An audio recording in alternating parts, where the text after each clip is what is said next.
Hello and welcome to the painting lecture for Watercolor 1 for MCC and whoever else wants to participate in this exercise. I'm really excited to do this watercolor study. We're going to be dealing with a couple of different ideas as we're doing it.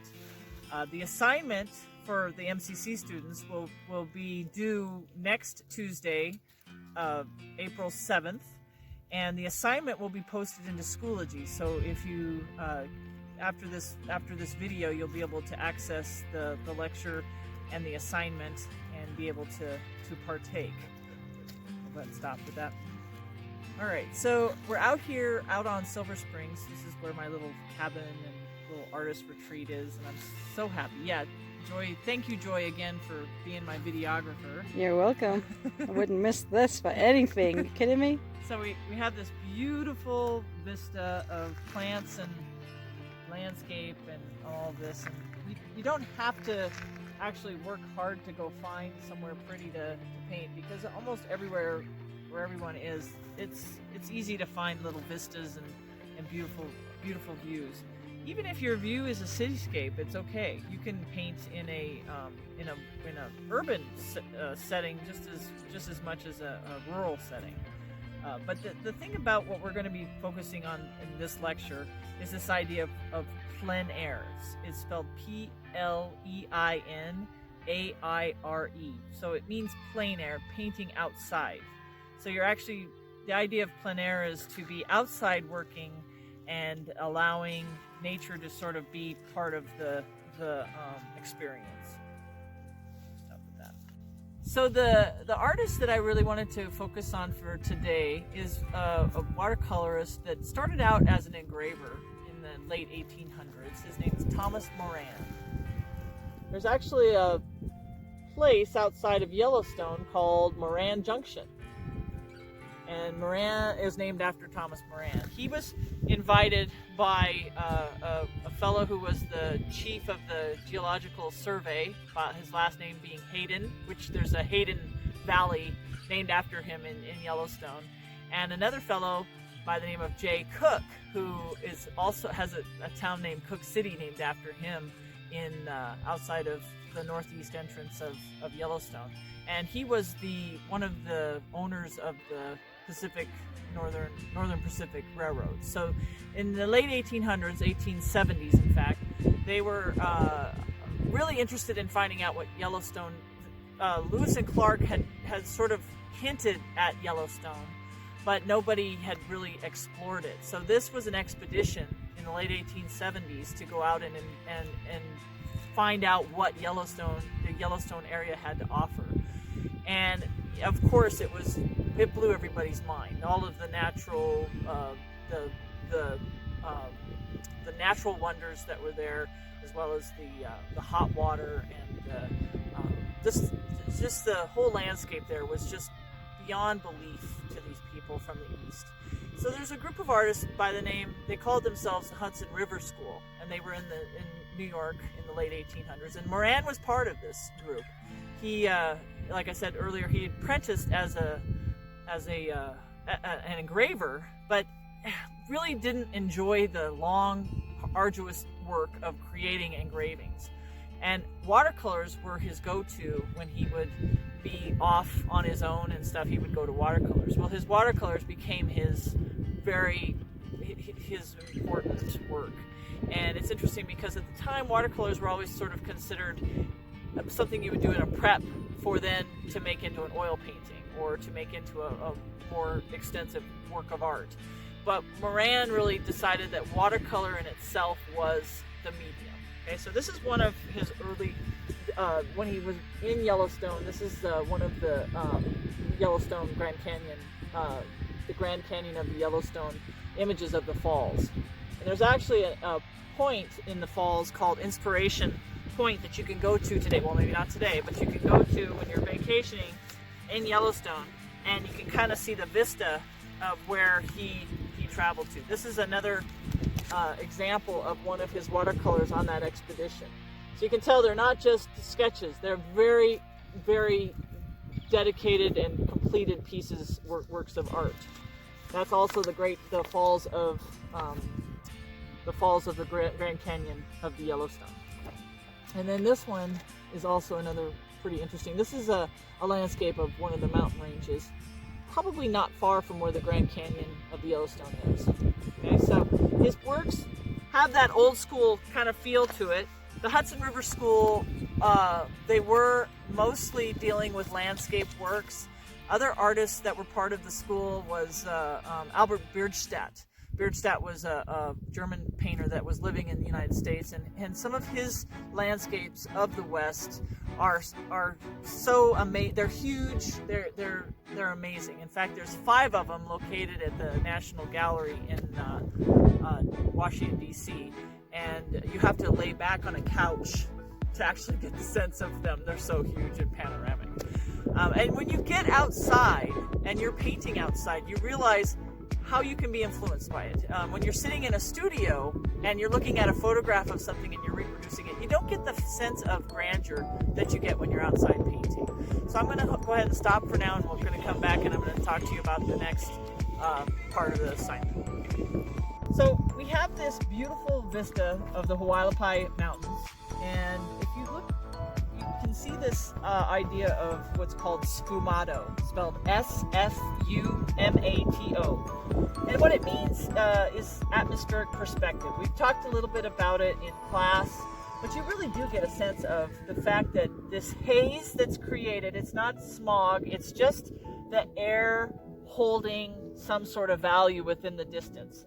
And when you look in the distance here at the mountain, you get that sense of sort of it looks smoggy, but it's really, again, just that showing of distance, and the air actually gives a little bit of mass as you look into the distance.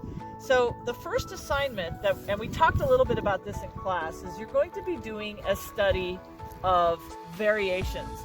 So when I look at this mountain range, I'm going to just draw loosely, and you can draw it in pencil, or you can actually use a pen as well to draw it. It's up to you how you want to do it.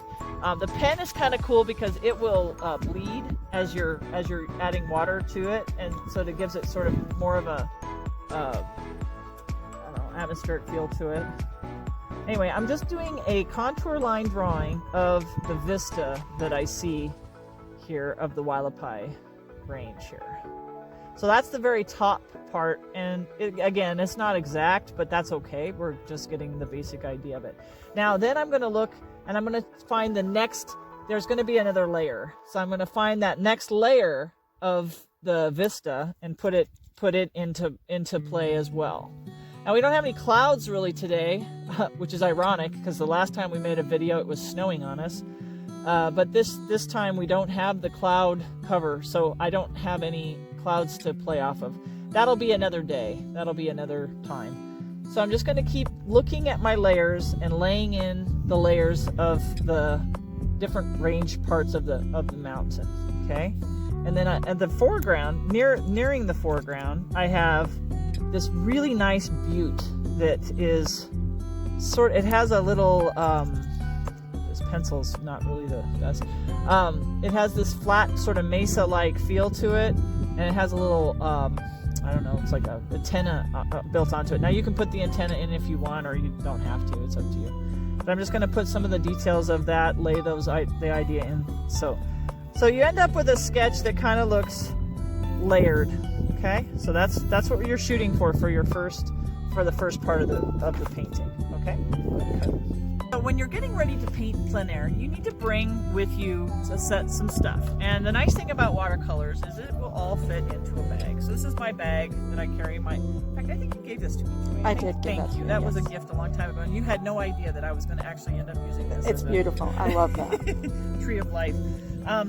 And so in that bag, you want to kind of carry all the materials that you're going to need. So first thing you will need for watercolors is some water, not only for you to drink, but also to use as a medium for your paints. Okay, so I'm just going to pour that in. Hi, Piper. Are you helping?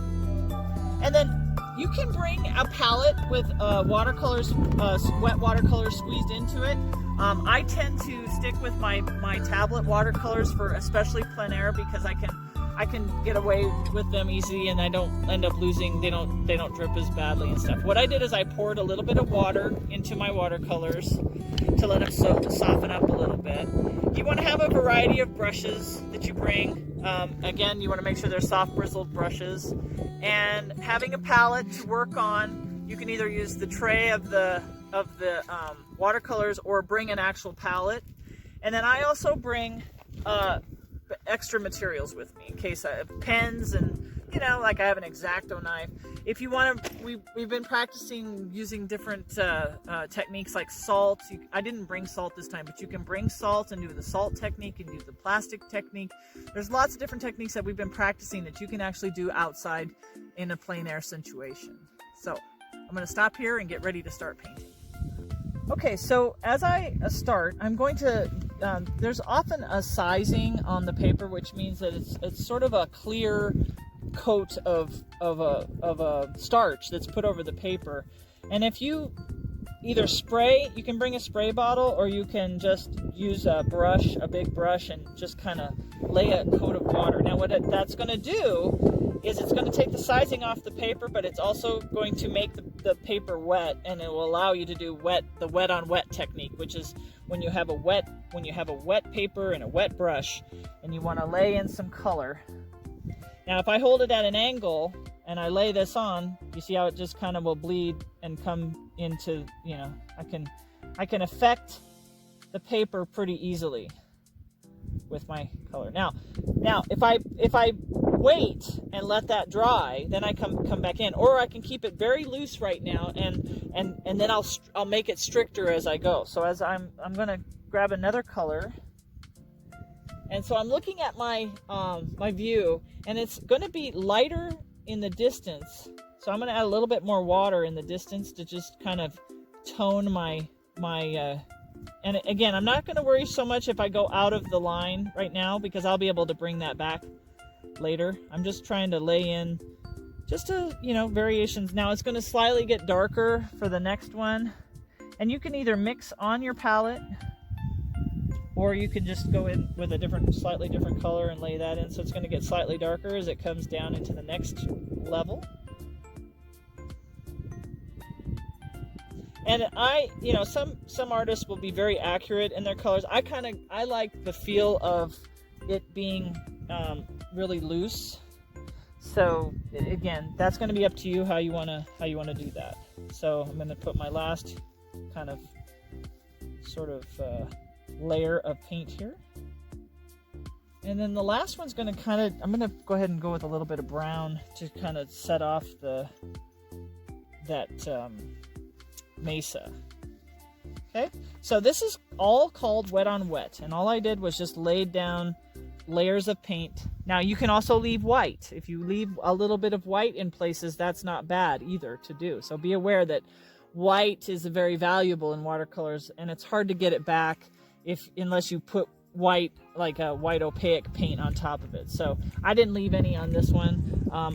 Maybe in my next layer I'll put another coat and let this be lighter against it. You'll see what I mean. So I'm going to let this dry, and I'll come back to this in just a moment. Okay, so I've allowed this one to dry, and so now it's relatively dry, but my underpainting is there. And now I'm just going to play more around with the value and laying different values in.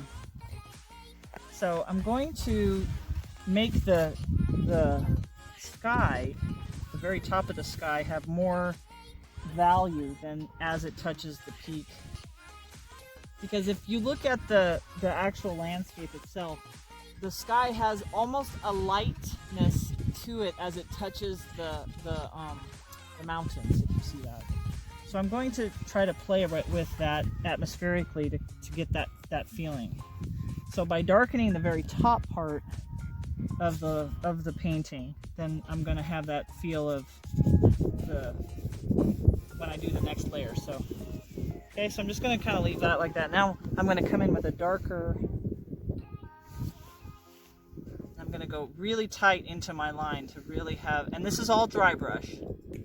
So I'm just really pushing exactly the line that I painted, that I drew initially with my pencil. Okay, and then I'm going to diffuse that out. So it's going to kind of copy what I did with the sky. It's not going to touch that next layer, all right? But it's going to be very tight and very dark, relatively dark, as it's at the top part of that peak. And then I'm going to add water to it to then diffuse it as it comes down. And I'm going to try to keep it the same coat, same tone at the very bottom. So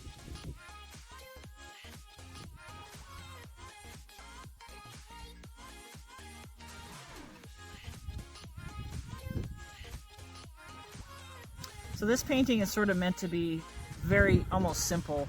It would make a great like batik or a quilt. You could make a cool quilt out of something like this.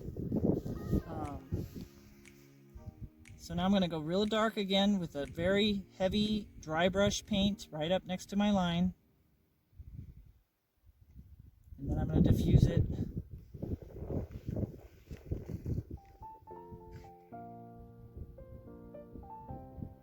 With a little bit of water to make it diffuse.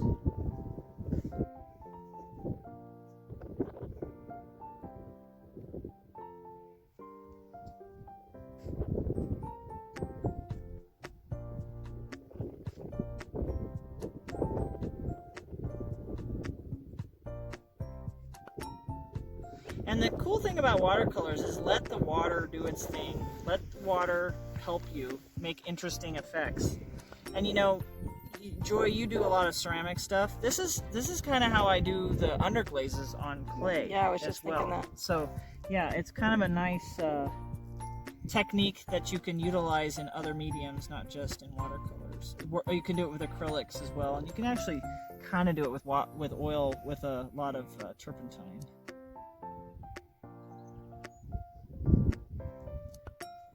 So I'm just, again, I'm not going all, I'm just diffusing it with water so it's kind of dark at the top part of the line, and then add water to it to diffuse.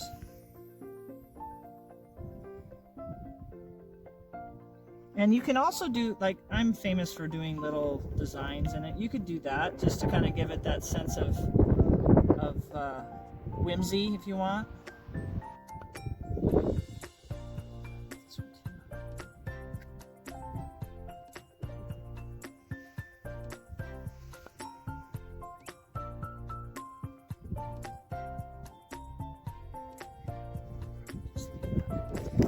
Last one, I'm just going to hint at the dark parts.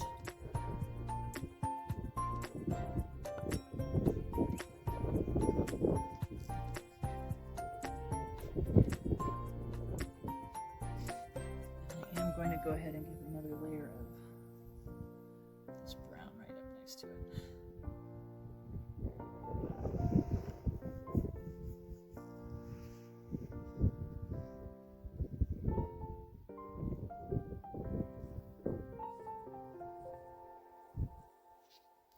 So again, this is sort of an abstract sort of study, but I am enjoying how all of this is kind of intermixing. Okay, so you get kind of the idea of this sfumato and distance, and how air, you can, especially here, I really like how that sort of shows that depth in air, and actually up here too, I like it too.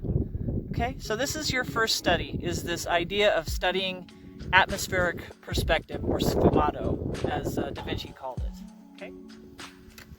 For the second painting that we're going to be studying, you're going to be using a pen for this one. Okay, so you can either use a precise or anything that's sort of a black, non-permanent pen is what you want. She's fine. And pardon me, hold on. Piper, stop walking on the picture. Let's start over. We'll start over. Hold on. For the next study that we're going to do, you're going to be using, this is a precise V5 pen, but it can be any non-permanent black fine point pen can work for this, okay? If it's non-permanent, that means that it will be water soluble, and that's kind of what we're shooting for on this study in particular, okay? So I'm just looking at what I've got going on here. I've got a pretty cool yucca kind of in the foreground here, and then what I'm doing is I'm going to be separating out my drawing into segments. Okay, so it's sort of a similar drawing to the first one that we did in pencil, but we're going to make it even more obvious, the segments, okay? So I'm going to be bringing out definite segmentation into, so it's going to actually look like striation of landscape, like it does when you see rock, okay? So I'm just making each part of my drawing into a shape, a particular shape.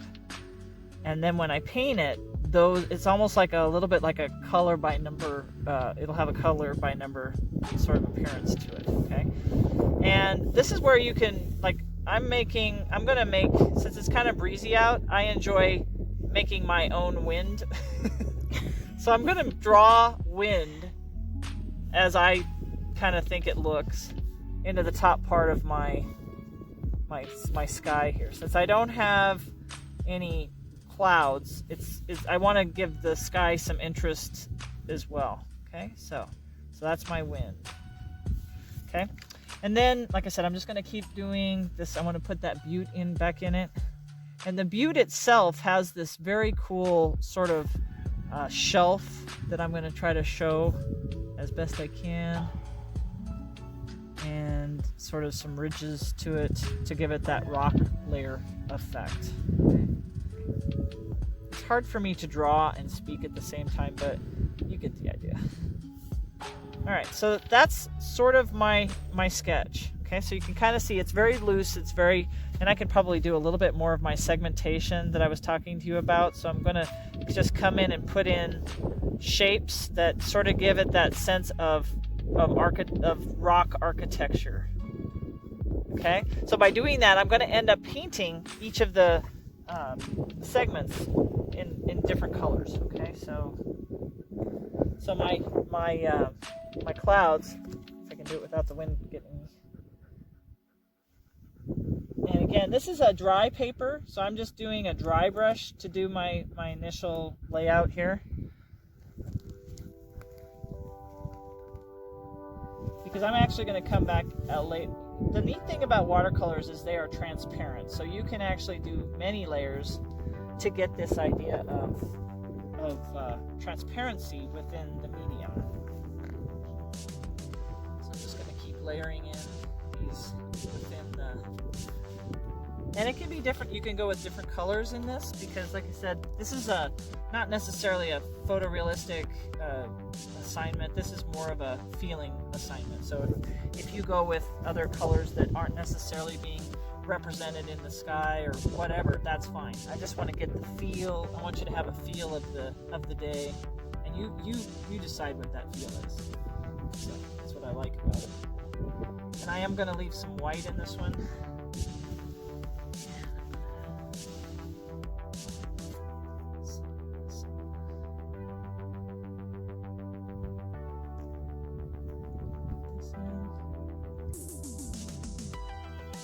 So I'm just kind of doing a paint by number a little bit after I did my drawing.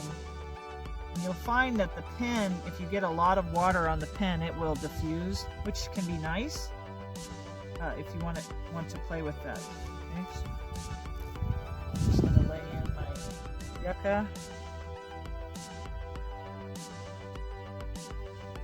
And then after I get this first layer in, then I'm going to come back in with more detail, but I'm just getting my this is called underpainting, what I'm doing right now. And I'm just trying to get this idea of what the drawing, what this painting is going to look like by doing underpainting.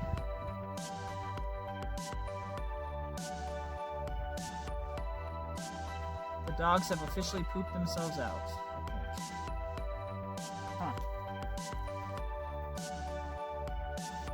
Okay, so I'm gonna keep going on this for a minute, and then I'm gonna have we're gonna stop on this one, and I'm gonna go back to the other painting that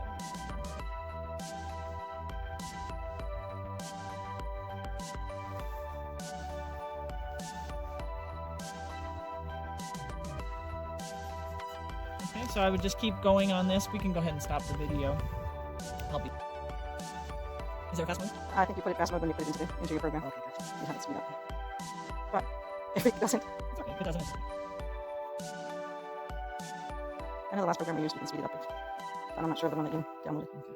But we'll find out. Yeah. Well, if it doesn't work, it's okay to go slow. We'll just take longer on the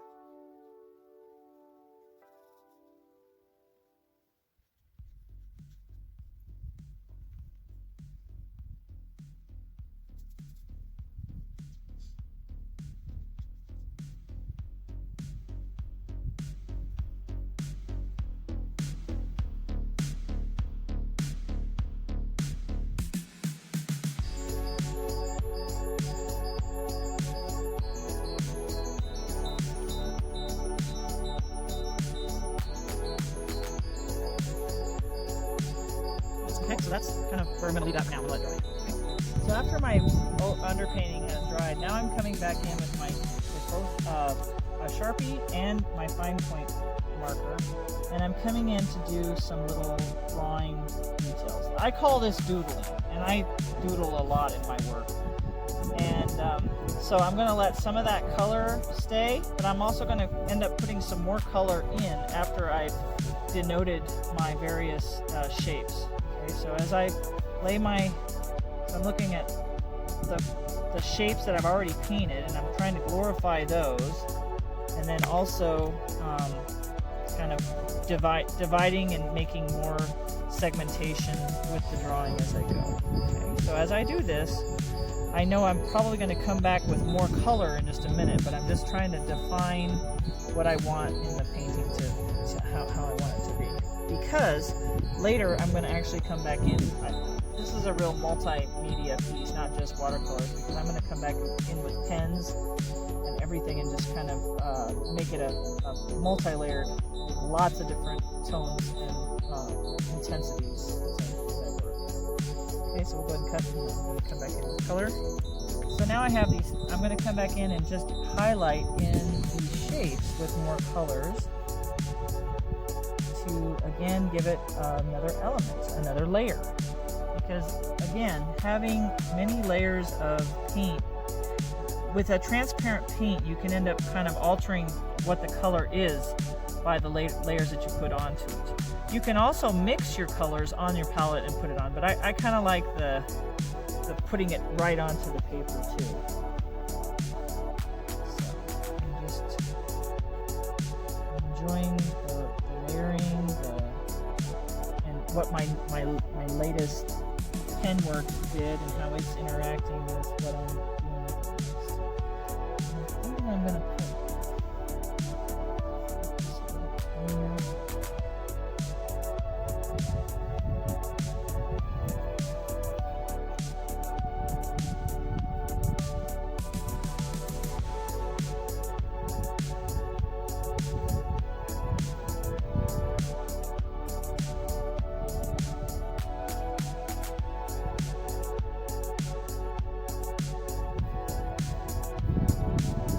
So compositionally, as I break this down, I have a strong horizontal action going on with the wind patterns and the striations of the mountains. But the fan, the yucca plant, is sort of counterbalancing that. So the energy of that yucca is pushing up against that horizontalness of the rest of it. And I think that's important to have some sort of interest visually and allowing your eye to move around the piece as you're making it. So for example, my eye right now is starting right here, but then I'm moving down and across, and then I go up again. So my eye is moving in a circular, sort of a spiral actually, way around the piece. And that's what you want to think about as you're painting, is where the viewer, where their eye is going to be looking at stuff. And you can close your eyes or set it aside for the night and come back to it the next day and evaluate, is it moving around, or am I just locked in one place? And sometimes it's nice to have it be kind of, very complicated in one place and simple in others. And so don't be afraid of that. But and then what I'm going to do after I get done with the detail, I'm going to come in with a what they call gel pen, and I can come in and even highlight within. But the gel pen has to work. Let's try this one. If it doesn't work, it's not good. There we go. And you can kind of bring some decoration into the dark parts. So I might even make some more darker areas so I can highlight with gel pen some of that.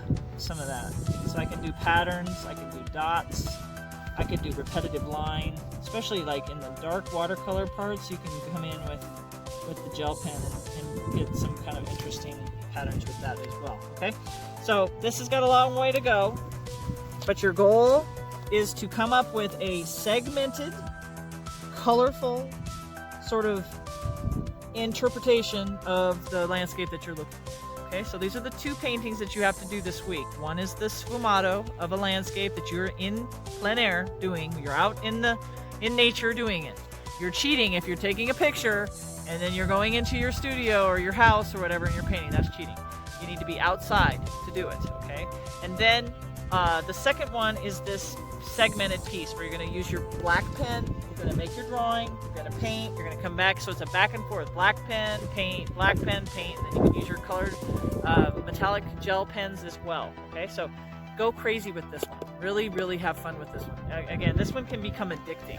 And this one, honestly, after you get the basics done, you can take it inside and finish it. But like I said, it's to get the true feeling of plein air, you want to paint as much as you can outside, okay? I hope you have fun with this. Again, it's due next Tuesday. The size of paper is up to you. This is just a 9x12 watercolor pad, and that's fine. That's a good size for taking out on plein air expeditions, okay? And you're going to take a photograph of each of your drawings or paintings, and you're going to post those onto the chat cafe in Schoology, and we'll be able to access those next Tuesday when we meet on the 7th. And look at what everybody did and give a critique, and I look forward to seeing what everybody comes up with. So happy painting, and see you next week. Bye-bye.